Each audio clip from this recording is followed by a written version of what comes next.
Bienvenue dans Quand le corps se dépose, un podcast dédié à celles et ceux qui cherchent à se reconnecter à leur corps, à leurs émotions, à leur souffle et à leur puissance intérieure. Ici, on parle du système nerveux, d'anxiété, de trauma, de corps, d'alimentation, mais surtout de ce que ça fait réellement de vivre dans un corps qui reste en alerte. Je m'appelle Gwen et à travers mon histoire, je partage mes réflexions, mes outils et des morceaux de parcours autour de la régulation du système nerveux et de la guérison intérieure. Sans promesse, sans miracle, sans injonction à aller mieux, ici on parle vrai, on parle corps, on parle cœur, juste avec plus de compréhension, de nuances et de sécurité. Bienvenue dans un espace de douceur, de transformation et de reconnexion. Bienvenue dans ton espace de sécurité intérieure. Tu ouvres Instagram sans même t'en rendre compte pour la 20e fois. Tu vérifies tes mails pour la 10e fois de la journée. Tu manges ton 5e carré de chocolat alors que tu t'étais promis hier encore que tu n'en mangerais plus. Ou bien tu acceptes une nouvelle fois une demande alors que tu voulais dire non. Et après coup, tu te demandes pourquoi est-ce que je fais toujours ça ?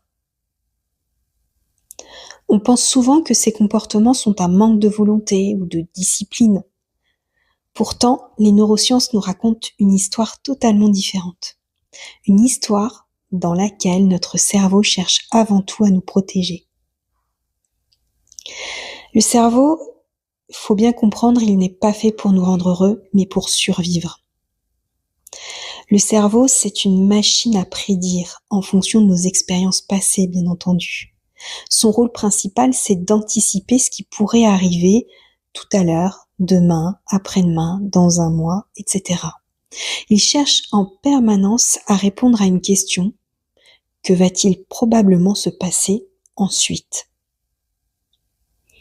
Alors, si tu as été un enfant qui a grandi dans un environnement sécurisant, où ton cerveau a pu apprendre que le monde était plutôt prévisible, normalement, les choses vont plutôt bien. Mais si tu as grandi dans l'imprévisibilité, dans les critiques, la violence ou l'insécurité émotionnelle, ton cerveau apprend tout autre chose. Il va alors créer des raccourcis pour survivre. Par exemple, peut-être qu'enfant, tu as appris que dire non n'était pas une option et que si tu disais non, tu étais rejeté, peut-être tu étais puni ou encore tu ne te sentais pas aimé. Et ton cerveau a appris de cette expérience que s'il veut rester en vie, s'il veut survivre, ce qui est son objectif, eh bien il va être important d'être intégré, d'appartenir à un groupe, d'être aimé et donc de répondre aux exigences, aux contraintes, aux besoins de l'entourage. Et c'est à partir de ce moment-là que tu vas peut-être apprendre que dire non, c'est pas une bonne idée et tu diras oui, même si tu penses non. Le trauma, c'est pas seulement ce qui nous est arrivé. C'est aussi ce que notre système nerveux a appris pour continuer à fonctionner. Par exemple, le système nerveux a peut-être compris en fonction de ce que tu as pu vivre qu'il fallait toujours tout contrôler, ne jamais demander d'aide, être indépendant. Car enfant, tu as peut-être compris très tôt que lorsque tu avais besoin d'aide, tu n'étais pas soutenu, il n'y avait personne, soit tes parents étaient absents parce qu'ils travaillaient beaucoup, ou tout simplement ça ne les intéressait pas et ils te disaient de te débrouiller seul ou bien ne répondaient pas à tes demandes. Tu as appris aussi à anticiper peut-être les besoins des autres pour éviter les conflits, pour éviter les râleries, pour éviter les disputes.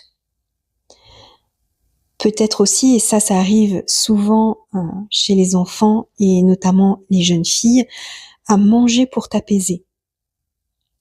Pour éviter de se mettre en colère, de crier, de dire des mots vulgaires, parce que quand on était petite, on a souvent appris que c'est pas beau dans la bouche d'une petite fille, qu'une petite fille ne se met jamais en colère, qu'elle ne crie pas.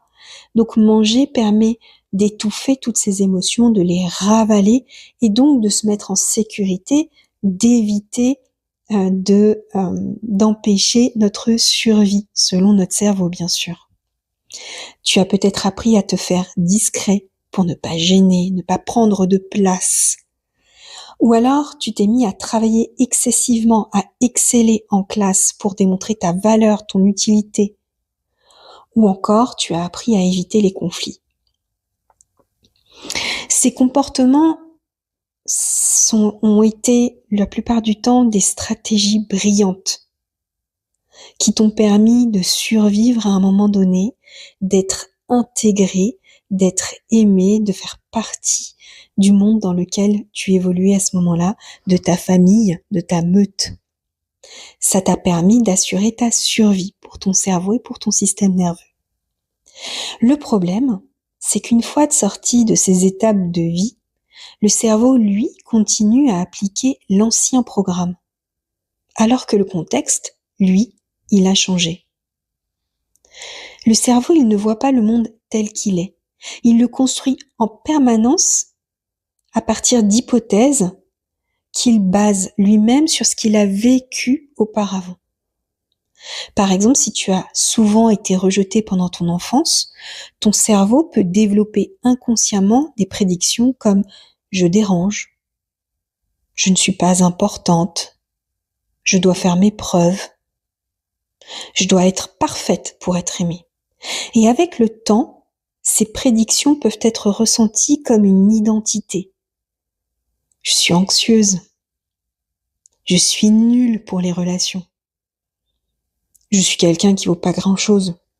J'ai pas grande valeur. Alors qu'à l'origine, souvent, il s'agit de conclusions, de comportements, tout simplement de survie. Et ce que nous appelons parfois notre personnalité est parfois un ensemble d'adaptations devenues invisibles. Je ne sais pas si tu me suis. Souvent, on se définit par nos comportements que nous avons construits via notre enfance, parce qu'à ce moment-là, peut-être il a fallu survivre à certains événements. Et je parle notamment de toutes les personnes qui ont vécu dans un milieu insécuritaire ou traumatisant, ou qui ont eu des chocs émotionnels ou des traumas. Forcément qu'on a développé des comportements pour pouvoir assurer notre survie et souffrir le moins possible. Mais ces comportements qui ont été développés, ce n'est pas forcément notre identité. Et ça, c'est important de le comprendre. Attention, je nuance en précisant que toute la personnalité ne découle évidemment pas du trauma. Ok ? Donc, comment on sort de ce pilote automatique ? Eh bien, la première chose, c'est que la guérison, ça va pas passer par se battre contre soi-même. Sortir du pilote automatique va demander à devenir conscient de ce qui est devenu automatique. Donc, la première étape, ça va être de remarquer l'envie de sucre, de remarquer le besoin de vérifier son téléphone, ou l'envie de se justifier, ou de remarquer la peur de décevoir, la peur de dire non, et de se demander qu'est-ce que mon système nerveux essaie de protéger en ce moment. Cette question, elle change complètement le regard que tu portes sur toi. Pendant longtemps, j'ai cru que certains de mes comportements définissaient qui j'étais, vraiment profondément. Je pensais que j'étais discrète, que j'étais très très anxieuse, très angoissée. Et aujourd'hui, je comprends que ces comportements, ils racontaient surtout ce que mon système nerveux avait vécu. Et peut-être que la vraie liberté ne consiste pas à devenir quelqu'un d'autre, mais à reconnaître les anciens programmes qui continuent de tourner en arrière-plan pour enfin choisir en conscience ceux qui nous correspondent aujourd'hui. J'espère que cet épisode t'aura plu. Il est plus court que les précédents, mais je le trouvais important parce que le pilote automatique, c'est un schéma que l'on retrouve souvent chez les personnes qui ont vécu des traumas. Et voilà, Dis-moi en commentaire ce que tu en as retenu, si tu te reconnais sur certains points et si toi, tu as réussi à t'observer et à pouvoir tout doucement mettre en place de nouveaux programmes. Et je te dis à bientôt, à l'épisode prochain, peut-être la semaine prochaine ou dans 15 jours.